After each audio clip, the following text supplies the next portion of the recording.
Code Geass, isang malalim na pagsusuri sa talino, digmaan, at sakripisyo. Kung hindi mo pa napapanood ang Code Geass, oras na para sumabay, talino, drama, politika, at isang karakter na mas malupit pa magplano kaysa sa chess grandmaster. Tara, talakayin natin. Kamusta mga kaibigan, at welcome back sa channel. Sa video natin ngayon, pag-uusapan natin ang anime na Code Geass, at kung hindi mo pa to napapanood, aba, panahon na pag-iiwanan ka na, si Lelouch dito, literal na may mata na kayang gumawa ng matinding pinsala.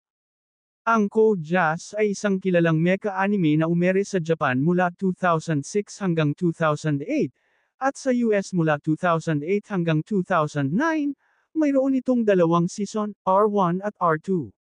Sinusundan ng kwento si Lelouch V. Britannia, isang prinsipe ng Britanya na itinapon sa Japan, o Area 11 sa anime, bilang hostage matapos mapatay ang kanyang ina. Doon siya nangakong maghihiganti sa imperyong minsang kanya ring tahanan.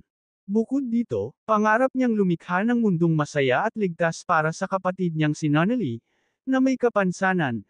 Dito unang nakilala ni Lelouch si Cece, isang misteryosong babae na nagbibigay sa kanya ng kapangyarihang tinatawag na Geass, kakayahang makapag-utos ng kahit ano sa kahit sino, at hindi sila maaaring tumanggi.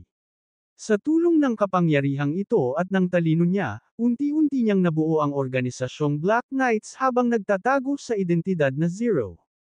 Habang lumalakas ang Black Knights, nauwi ito sa malawakang pag-atake sa Tokyo. Ngunit sa huli, nahuli si Lelouch at nabura ang kanyang mga alaala.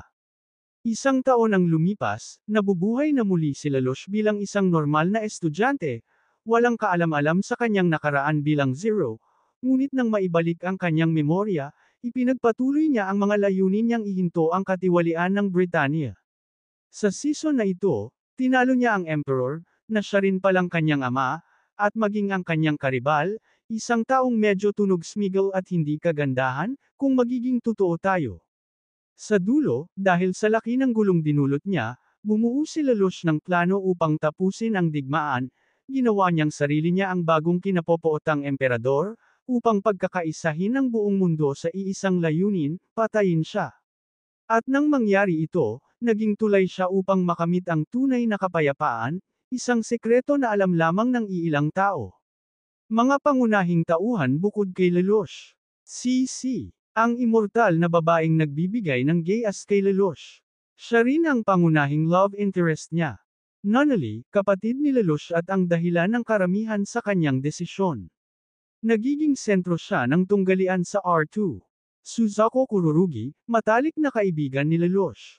Naniniwala sa pagbabago mula sa loob, kabaligtaran ni Lelouch. Sila ang representasyon ng liwanag at kadiliman. Callan Statfeld, half Britannian, half Japanese, isa sa pinakamahusay na piloto at pangalawang love interest ni Lelouch. Patuloy siyang naghahanap ng moralidad sa gitna ng digmaan. Mga tema at aral. Malinaw na makikita sa serye ang temang liwanag laban sa dilim, lalo na sa ugnayan ni Lelouch at Suzaku. Habang nabulag si Lelouch ng kapangyarihan ng Geass, ginagamit niya pa rin ito para sa hinahangad niyang mas magandang mundo. Ginamit niya ang Geass upang iligtas si Suzaku, iniutos niya na, huwag kang mamatay, at dahil dito tila naging immortal sa kapahamakan si Suzaku.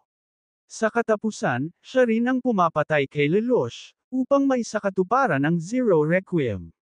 Idagdag pa ang misteryo ni Cece, ang mundong nasa likod ng gate, at ang napakatalinong pag-iisip ni Lelouch, lagi siyang 10 hakbang sa unahan ng lahat. Kahit ang costume niya, pinag-uusapan pa ng lahat pero walang makakakilala sa kanya hanggat hindi niya sinasabi. Final grade. Para sa akin, A+ ang Code Geass. Isa ito sa mga pinakamagandang kwento sa anime, maiksi pero napakarami ng laman. Kaya kung hindi mo pa napapanood, panuurin mo na. Maraming salamat sa panunood, at bago kayo umalis, huwag kalimutang mag-like, comment, subscribe, at pindutin ang bell notification para hindi ka malate sa mga susunod na video.